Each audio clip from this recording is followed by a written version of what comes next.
ओम नमो भगवते वासुदेवाय। ओम नमो भगवते वासुदेवाय। ओम नमो भगवते वासुदेवाय। श्रीमद् भागवतम तीसरा कैंटो 15वां अध्याय 47वां श्लोक। तो हमने सुना किस प्रकार से कुमार जो है, कुमार ने भगवान के दर्शन किए जो कि अद्भुत थे। उनके चरणों में तुलसी दल पड़ा था, उसकी सुगंध उनके नाक पे गई, उनका तन मन सब शुद्ध हो गया, वो परम भक्त बन गए, भगवान के साकार रूप के भक्त बन गए। उन्होंने आज तक भगवान के हृदय में ही दर्शन करे थे, चतुर्भुज नारायण के। आज उस नारायण को साक्षात देख पा रहे हैं, वो भी लक्ष्मी जी के साथ में। तो इससे पिछले श्लोक में बोलते हैं कि हम आपको सामने सामने देख पा रहे हैं। जो हमने अपने पिता ब्रह्मा जी से आज तक सुना था आपके बारे में, आज वो सत्य साबित होता है। आगे बोलते हैं कुमार, तम त्वाम वेदाम भगवन परम आत्म तत्वम सत्वेन संप्रतिरतिम रचयन्तम एषाम यत्ते अनुपात विदिते दृढ़ भक्ति योगे उद्ग्रंथ्य हृदय विदु मुनयः विरागा। हम जानते हैं कि आप परम सत्य हैं, आप परमेश्वर हैं। हम जानते हैं इस बात को कि आप ही परम सत्य हैं। परम सत्य जनरली परम सत्य लोग निराकार को भी कह देते हैं, परम सत्य है, हर तरफ व्याप्त है। आप ही परम सत्य हैं जो सामने खड़े हैं हमारे नारायण रूप में, जो अपने दिव्य रूप को अकुशलित अकलुषित सतोगुण में प्रकट करते हैं। आपका यह दिव्य शाश्वत रूप आपकी कृपा से ही अविचल भक्ति के द्वारा उन मुनियों द्वारा समझा जाता है जिनके हृदय भक्तिमय विधि से शुद्ध किए जा चुके हैं। ये जो आपका दिव्य, पहले बोलते हैं ये दिव्य स्वरूप है, यानी कि ट्रांसेंडेंटल है। इसका मतलब नथिंग टू डू विद तमोगुण, रजोगुण, सतोगुण। इस संसार के हार्ड मांस का आपका शरीर नहीं बना है, आपके शरीर के अंदर खून नहीं जाता है। ऐसी लीला आप कई बार दिखा सकते हैं कि शरीर से खून निकल रहा है लड़ते हुए, लेकिन आपके शरीर के अंदर कोई भौतिक तत्व है ही नहीं, क्योंकि आप ही तो भौतिक प्रकृति को बनाने वाले हैं। वास्तव में आप ही सुप्रीम आध्यात्मिक वस्तु है। आपका जो शरीर है वो क्या है? दिव्य है, सच्चिदानंद है और शाश्वत है। सच्चिदानंद है मतलब शाश्वत तो है ही। यानी कि ऐसा नहीं है कि आपका शरीर अभी आया है और ये शरीर एक शिकारी के भगवान के पैर पे बाण मारने से आपकी मृत्यु हो जाएगी। आप जाएंगे संसार में तो लोग कितनी बातें करेंगे, कृष्ण की मृत्यु कैसे हुई? जिसका दिव्य शरीर है उसकी मृत्यु कैसे हो सकती है? हम कहते हैं कि आत्मा ना कभी मरती है ना कभी पैदा होती है। हाँ, तो उस भगवान के बारे में क्या बोले जो आत्मा के ही पूर्ण रूप हैं। तो इसलिए आपका यह दिव्य शाश्वत रूप आपकी कृपा से ही, जब आपकी कृपा होती है तो भक्तों को उजागर होता है। किन भक्तों के सामने उजागर होता है? जिनका हृदय शुद्ध है, जिनके हृदय में कोई भौतिक इच्छा नहीं है, कोई अपेक्षा नहीं है किसी के साथ, केवल आपको प्रसन्न करना चाहते हैं। उनके सामने आप प्रकट होते हैं अपनी इच्छा के कारण। ऐसा नहीं कि उनके तपोबल से आपको प्रकट होना पड़ता है। तो प्रभुपाद बताते हैं कि परम सत्य को 3 रूपों में निर्विशेष ब्रह्म, अंतर्यामी परमात्मा तथा पूर्ण पुरुषोत्तम भगवान के रूप में समझा जा सकता है। यहां इसे स्वीकार किया गया कि परम सत्य को समझने में पूर्ण पुरुषोत्तम भगवान अंतिम शब्द है। यानी कि जिसने कृष्ण को समझ लिया या विष्णु को समझ लिया, उसने उनके पर ब्रह्म को भी समझ लिया, ब्रह्म ज्योति को समझ लिया, सब समझ लिया। यद्यपि 4 कुमारों को उनके महान पिता ब्रह्मा ने शिक्षा दी थी, फिर भी वो पर ब्रह्म को यथार्थ रूप में नहीं समझ पाए थे आज तक। हाँ, क्योंकि इस दिव्य रूप को कभी देखा नहीं था साक्षात। वे पर ब्रह्म को तभी समझ पाए जब उन्होंने अपनी आंखों से साक्षात भगवान को देखा। दूसरे शब्दों में, यदि कोई भगवान को देखता है या समझ लेता है तो पर ब्रह्म के अन्य 2 पहलू मतलब निर्विशेष ब्रह्म और अंतर्यामी परमात्मा को भी समझ जाता है। यदि हम भगवान को समझ गए तो समझ लिया हम परमात्मा को समझ गए, ब्रह्म को समझ गए। लेकिन यदि हम केवल ब्रह्म को समझे तो आप उस सुप्रीम पर्सनैलिटी को अभी भी नहीं समझे। कितने सारे ऐसे लोग हैं जो केवल उस ब्रह्म की बात करते हैं, उसी ब्रह्म से आए हैं, उसी ब्रह्म उसी दिव्य ज्योति में लीन हो जाना है। तो इसका मतलब आपने भगवान को आंशिक रूप से समझा। बड़े दुर्भागी हैं वो व्यक्ति जो ऐसी परंपराओं में फंस गए हैं जाकर। हम जानते हैं ऐसी कितनी परंपराएं हैं जो केवल ब्रह्म की बात करते हैं। निर्विशेषवादी यह तर्क कर सकता है कि चूंकि भगवान इतने सुंदर ढंग से सुसज्जित आते हुए भ्रम पर ब्रह्म नहीं हो सकते। इतना सुंदर, क्योंकि उनके दिमाग में वही है ना, शक्ति। अब शक्ति तो या तो देखा है वो चामुंडा, हाँ, काली शक्ति, शिव जी शक्ति है, दुर्गा भयंकर, हाँ। और कहाँ भगवान इतने सुकोमल, ऐसे जैसे कि टच करें तो रूई का गद्दा हो, हाँ, लाल लाल से उनकी लालिमा युक्त है, आंखें हैं, उनके होंठ बिंब फल जैसे हैं, लाल एकदम। अब कहाँ वो शक्ति, सोचिए। अब शक्ति सुनते ही खली भली ऐसे लोग ध्यान में आते हैं, ओ बवाल करते हुए, हाँ। कहाँ ये बालक, जिसको टच करो तो उसके लाली पड़ जाए, उसके नीले रंग में लाली पड़ जाए टच करने से, उसको भगवान कैसे समझ आए। तो कई लोग जो निर्विशेष के पुजारी हैं, वो भगवान के सुंदर रूप को क्या है, इसको पर ब्रह्म, इसको समझ नहीं पाते, यही सोर्स है। लेकिन यहाँ पर इस खास तौर पर इस चैप्टर पे क्लियर होता है, हाँ, जहाँ पे 4 कुमार भी उस निर्विशेष ब्रह्म के पीछे थे, लेकिन वो भगवान के उस साक्षात रूप को देखकर मोहित हो गए और समझ गए कि ये अंतिम सत्य है। जो हम जानते थे वो अंतिम सत्य नहीं था। नात्यंतिकम विगणयन्त्यपि ते प्रसादम किमु अन्यत अर्पित भयम भ्रुव उन्नयस्ते अंगत्वत अंघ्रि शरणा भवत कथाया कीर्तन्य तीर्थ यशसा कुशलार सज्ञा। वे व्यक्ति जो वस्तुओं को यथारूप में समझने में बड़े पटु हैं, इंटेलिजेंट हैं, सर्वाधिक बुद्धिमान हैं, अपने को भगवान के शुभ कार्यों तथा उनकी लीलाओं को की कथाओं को सुनने में लगाते हैं। कौन सबसे बुद्धिमान है बता रहे हैं यहाँ पर? जिसने टॉप किया है कॉलेज में, यूनिवर्सिटी में, फॉरेन यूनिवर्सिटी के अंदर, कौन है बुद्धिमान? यहाँ बता रहे हैं बुद्धिमान व्यक्ति वो है जो ये समझ गया है कि भगवान की कथाओं को सुनने से ही उसका और सारे संसार का वास्तविक लाभ हो पाएगा। तो वो है, भागवतम बता रही है, सर्वाधिक बुद्धिमान व्यक्ति। हमें लगता है कि ये खाली बैठे हैं, कुछ कर नहीं पाए जीवन में। कई बार लोग कहते हैं, ऐसा लोगों को लगता है, बड़े बड़े पोजीशन पे पहुंच जाते हैं कई बार, ये जो कथा में बैठे हैं फालतू हैं। आप में से कईयों के पति बोलते होंगे, बैठ गई टीवी के आगे, बैठ गई कंप्यूटर के आगे, बैठ गई अपने मोबाइल के आगे, काम धाम नहीं है इनको कुछ। ऐसा होता है नहीं आप लोगों के साथ?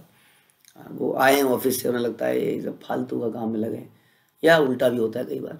इसी प्रकार से किसी माता को लगता है काम नहीं करेंगे, बस मोबाइल के आगे बैठे रहेंगे और कुछ सुनते रहेंगे, पता नहीं क्या। तो यहाँ बता रहे हैं कि वो सर्वाधिक बुद्धिमान व्यक्ति है, जो कीर्तन तथा श्रवण करता है। ऐसे व्यक्ति सर्वोच्च भौतिक वर की अर्थात मुक्ति की परवाह भी नहीं करते। इस संसार में सबसे बड़ा वर बता रहे हैं क्या है? मुक्ति। हाँ, मुक्ति, पीछा छूटना। जीवन भर काम कर करके आदमी सड़ जाता है। हाँ, धर्म अर्थ काम मोक्ष, अल्टीमेटली धर्म होना चाहिए। वो कहते हैं जी धर्म करो, क्यों? ताकि अर्थ आए, पैसा आए। पैसा आए क्यों? ताकि काम आए, एंजॉय करें। और एंजॉय करके क्या करें? बस एंजॉय कर ले, जब मरना हो तो मुक्ति मिल जाए। ये परम वर्ग है मुक्ति। तो मुक्ति की भी परवाह नहीं करते।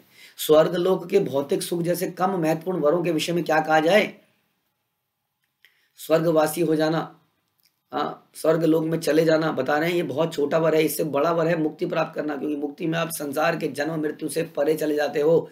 लेकिन भक्त जो हैं उस मुक्ति की भी इच्छा नहीं करते हैं। भक्तों की ये टेंडेंसी बता रहे हैं। क्यों? प्रभुपाद इसको डिटेल में बताएंगे कि भक्तों द्वारा जिस दिव्य आनंद का भोग किया जाता है वह अल्पज्ञों द्वारा समझा नहीं जा सकता है। वो भौतिक सुख से बिल्कुल डिफरेंट है। You can not compare these two. इसलिए भौतिक लोग हमें समझ नहीं पाते हैं कई बार। क्या तुम ये नहीं खाते, तुम ये नहीं खाते, अरे तुम्हारा जीवन बेकार है। बताइए क्या बोले इसको। हाँ, एक सुअर है, वो सॉफ्ट पॉटी खाता है, वो भी यही बोलता होगा, क्या मेरा तुम्हारा जीवन बेकार है, सूखी रोटी खा रहे हो, कटड़ कटड़, मेरे को देखो, चबाने की जरूरत भी नहीं पड़ती, पच पच पच खा जाता हूँ। उसकी नज़र में उसका जो मल खा रहा है वो बहुत एंजॉय कर रहा है, क्या मोटा ताजा। हाँ, हेल्दी इससे मुझे आता था एक बार प्रभुपाद से एक व्यक्ति ने बोला, इसी बात में चर्चा चली, तो बोला Prabhupada I am very happy, देखो प्रभुपाद मेरी बॉडी देखो। तो प्रभुपाद ने ये एग्जाम्पल देकर उसको पानी पानी कर दिया उस वक्त। प्रभुपाद ने बोला एक पिग भी जो है बहुत हट्टा कट्टा होता है, गोल मटोल, बिल्कुल कहीं से हड्डी दिखती नहीं है यार मल खाकर वो भी ये कह सकता है कि मैं सुखी हूँ, वास्तव में सुखी नहीं है वो बस एक ही प्रॉब्लम है, वो जानता नहीं है कि उसको ज्ञान नहीं है ना, तो उसको पता नहीं कि मल खा रहा है, इसलिए वो हैप्पी है। जरा सा उसको अगर दिमाग खोल दिया जाए, पता है तू नाली में पड़ा हुआ है, तेरे को पता है तेरा शरीर आधा काला हो चुका है, नाली में सड़ गए, हाँ, और तू क्या खा रहा है जो बिल्कुल अनटचेबल है, तो उसको खा रहा है एंड यू आर हैप्पी।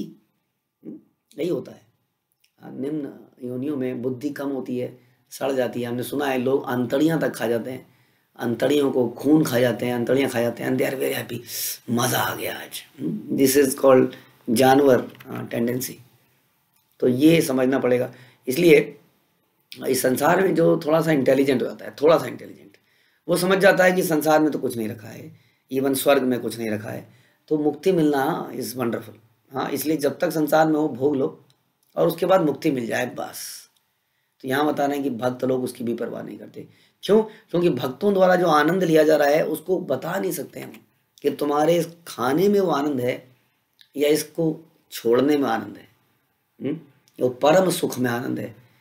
तभी तो भक्त कर पाते हैं ऐसा, नहीं तो संसार में कोई व्यक्ति अपनी हैबिट को चेंज नहीं कर सकता है, कर ही नहीं पाता है। उससे कुछ छुड़वाना कितना मुश्किल है किसी व्यक्ति से, डॉक्टर उससे नहीं छुड़वाता है। हमने कितने ऐसे लोग देखे हैं जिनको बीमारी लग चुकी है, लेकिन डॉक्टर ने कहा ये खाओगे तो मर जाओगे, लेकिन वो खाया जा रहा है, उसको छोड़ नहीं पा रहा है।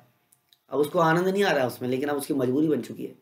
तो ऐसे संसार में जो आदमी कुछ नहीं छोड़ पाता है, यदि उसको भक्ति का टेस्ट मिलता है तो वो सब कुछ छोड़ देता है। जिसका एग्जाम्पल इस्कॉन के अंदर अनेक भक्त हैं, दे सकते हैं। तो क्या ऐसी चीज़ उन्हें मिलती है, व्हाट इज़ दैट थिंग, वही बता रहे हैं। जो भक्ति का आनंद है उसको भौतिक सुख से कंपेयर नहीं कर सकते। भौतिक जगत में अल्पज्ञ लोग वरों के 4 सिद्धांत में लगे रहते हैं, जो मैंने बताया, धर्म, अर्थ, काम और मोक्ष। सामान्यतः वे किसी भौतिक वर्ग को प्राप्त करने के लिए धार्मिक जीवन अपनाते हैं। कुछ मिल जाएगा इसलिए कहीं पर थोड़ा प्रसाद चढ़ा दो, आज मंगलवार है, यहाँ पर तेल चढ़ा दो, यहाँ पर ये चले जाओ, यहाँ पर घंटा बजा दो, यहाँ ये कर दो। तो किसी भौतिक इच्छा की प्राप्ति के लिए ये लोग धार्मिकता को अपनाते हैं। जब वे इस विधि से अधिकतम इंद्रिय भोग की पूर्ति करने में हताश हो जाते हैं, हाँ, कोई भी संतुष्ट हो नहीं पाता है, इसलिए कई बार लोग देवी देवता बदलते रहते हैं, कहते हैं अरे मेरे वाले पे आ जा, तू मेरे वाले पे, हाँ, तेरी मुरादें पूरी नहीं हो रही हैं। तो कई बार मुरादें पूरी होने के बाद भी संतुष्टि कहाँ है? मुराद तो पूरी हो गई, हाँ, लेकिन संतुष्टि नहीं हुई, अभी भी हताशा है, अभी भी जीवन में दुख है। तो जब वो इस प्रकार से हताश हो जाते हैं, तब वे परम तत्व से तदाकार होना चाहते हैं। हाँ, ये एक और प्रकार की जो मुक्ति है, ये 5 प्रकार की प्रबलता है। तदाकार हो जाना मतलब अब खत्म कर दो, मैं कुछ नहीं, भगवान में मिल जाऊंगा और कुछ नहीं करूंगा, भगवान में ही मिल जाऊंगा। तो ये जो है, ये है भगवान में तदाकार होना। तो बता रहे हैं यहाँ पर कि जो भक्त हैं वो ऐसी मुक्ति की परवाह नहीं करते। कौन सी मुक्ति? जिसको हम सायुज्य मुक्ति कहते हैं, ब्रह्म में तदाकार हो जाना। ध्यान रखिए, हो सकता है आपको समझ ना आ रहा हो, लेकिन ये सुनना बड़ा जरूरी है, क्योंकि आपको कोई ना कोई ऐसा व्यक्ति मिल जाएगा जो किसी दिन आपको इसका प्रचार करेगा कि ब्रह्म में तदाकार हो जाओ, ईश्वर में लीन हो जाओ। हाँ, तो समझ लेना कोई ढोंगी आ गया है आपके सामने। इसको कहते हैं सायुज्य मुक्ति, जो कभी भी नहीं करनी चाहिए। भक्तगण ऐसी मुक्ति की परवाह नहीं करते, वो और 4 मुक्तियों की परवाह नहीं करते। वो 4 मुक्तियां कौन सी हैं? यहाँ बता रहे हैं कि भगवान के साथ उन्हीं के लोक में निवास करना, सालोक्य मुक्ति, कि यहाँ से छुटकारा मिले, जिस लोक में भगवान है उसी लोक में मैं जाकर रहूं। भक्त कहता है कोई बात नहीं, ये नहीं मिलेगा, नो प्रॉब्लम। सामीप्य मुक्ति, कि भगवान के संगी के रूप में हमेशा उनके साथ रहूं। शास्त्री मुक्ति, यानी कि भगवान का जैसा ऐश्वर्य है वैसा ही ऐश्वर्य मेरा भी हो जाए, वैसा ही शरीर प्राप्त हो। और सारूप्य, सारूप्य मतलब एक, हाँ, सारूप्य में जो भगवान जैसा रूप प्राप्त हो जाए मुझे, तो ये भी वो नहीं चाहते हैं। यहाँ बताया जा रहा है वो केवल क्या चाहते हैं? एकमात्र भगवान की तथा उनके शुभ कार्यों की महिमा का गुणगान करना चाहते हैं। अरे गुणगान से क्या लाभ हो रहा है भैया? गुणगान से कोई लाभ नहीं हो रहा है, गुणगान से हृदय को संतुष्टि मिल रही है, क्योंकि जब हमें किसी से प्रेम हो जाता है तो हम उसके बारे में बोलना चाहते हैं, उसके बारे में सुनना चाहते हैं, और ये जो है हमारी भक्ति की टॉप मोस्ट पोजीशन है कि हम भगवान के बारे में सुनना चाहें, भगवान के बारे में बोलना चाहें। इससे जो हृदय की संतुष्टि और शुद्धि होती है वो किसी और तरीके से नहीं हो सकती। इसको आप करके देखेंगे तो आपको समझ में आएगा। शुद्ध भक्त तो श्रवण और कीर्तन करना चाहता है। भगवान की महिमा के श्रवण और कीर्तन में दिव्य आनंद लेने वाले शुद्ध भक्त किसी प्रकार की मुक्ति की परवाह नहीं करते।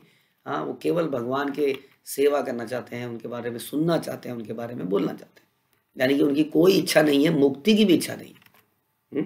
आगे बोलते हैं, कामम भव स्वय वृजीने निर्येषु न स्तात चेत अलीवत यदीनु ते पदयो रमेत वाच च न तुलसीवत यदि ते अंग्रि शोभा पूर्येत ते गुणगणे यदि कर्णरंध्र। हे प्रभु, हम आपसे प्रार्थना करते हैं कि जब तक हमारे हृदय तथा मन आपके चरण कमलों की सेवा में लगे रहें, हमारे शब्द सुंदर बनते रहें आपके कार्यों के कथन से, यानी कि जो हम बोलें आपके बारे में वो बड़ा अच्छा हो, ग्लोरियस हो।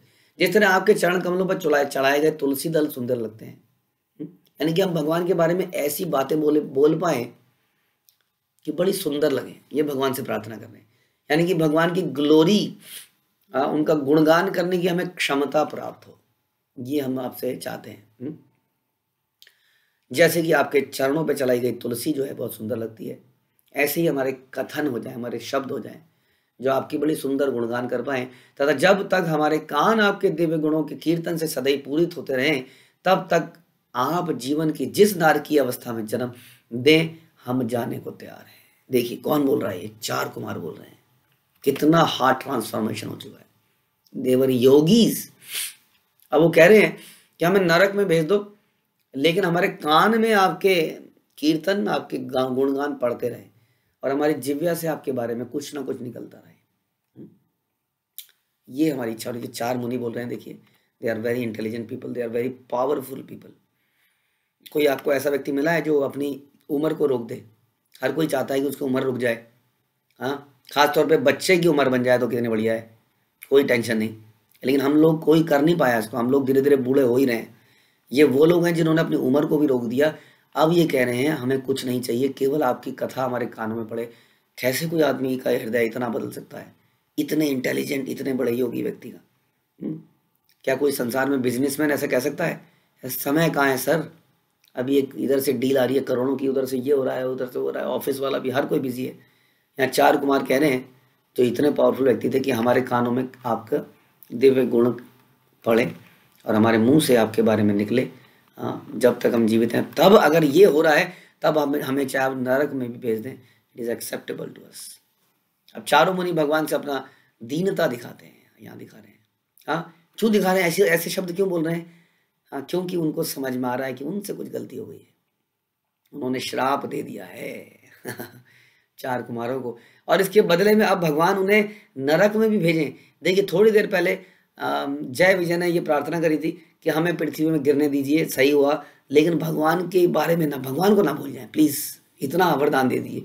अब यहाँ पर 4 कुमार भी सेम चीज बोल रहे हैं कि हम चाहे नरक में भी चले जाएं भगवान, लेकिन अब आपसे दूर नहीं रह पाएंगे अब आपके श्रवण कीर्तन हमेशा होता रहे, चाहे हम नरक में भी चले जाएं। तो वो अब हम्बल बन चुके हैं, उन्हें भी पछतावा हो रहा है कि उनसे कुछ गलती हो गई है। जय विजय अपराधी तो थे, लेकिन प्रभुपाद कह रहे हैं उनको श्राप देना उचित नहीं था, क्योंकि दोनों ही भक्त थे। भक्तों से गलतियां हो ही जाती हैं, इसलिए एक दूसरे को दंडित नहीं करना चाहिए, एक दूसरे के बारे में गंदा नहीं सोचना चाहिए। हाँ, एक दूसरे का गुणगान ही करना चाहिए। ये यहाँ पर प्रेरणा मिलती है। प्रभुपाद बता रहे हैं कि उनको श्राप नहीं देना चाहिए था, लेकिन एनीवे भगवान की उसमें कुछ प्लानिंग थी। इस घटना के बाद उन्हें चेत हुआ कि भगवत भक्तों को श्राप देकर तो उन्होंने बहुत बड़ी गलती कर दी है। इसलिए कह रहे हैं चाहे हम नरक में भी क्यों ना गिर जाएं, लेकिन कम से कम इतना तो वर दें भगवान कि हम आपको ना भूलें, आपके श्रवण कीर्तन हम करें। इधर से 4 कुमार भी यही कह रहे हैं, उधर से जय विजय भी यही कह रहे हैं। इससे पहले कि हमारे जीवन में भी ऐसी घटना घटे, हमें सतर्क रहना चाहिए कि हम भगवान की भक्ति करें लेकिन कभी कोई अपराध ना करें, ताकि ऐसी कोई स्थिति ना आए कि हमें कहीं ऐसी जगह में जाना पड़े जहां श्रवण कीर्तन ना हो। हरे कृष्णा। श्रील प्रभुपाद की जय। ग्रंथराज श्रीमद् भागवतम की जय।